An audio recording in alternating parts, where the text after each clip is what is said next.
Hello' বন্ধু বান্ধৱীসকল, কি খবৰ? আশা কৰিছোঁ ভালে আছা।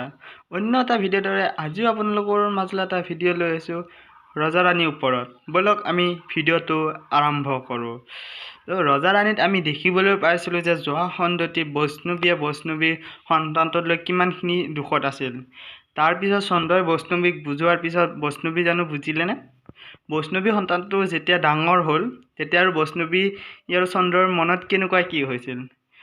তো আজিৰ খণ্ডটিত আপোনালোকে চাই থাকক যে ৰজাৰাণী প্ৰকাশ ৰঞ্জনে বৈষ্ণৱীৰ সন্তানটো জ্বৰ হোৱা বুলি কোৱাত সুন্দনে প্ৰকাশ ৰঞ্জনে কি কৰিলে? প্ৰকাশ ৰঞ্জনে মেডিচিন দিলে।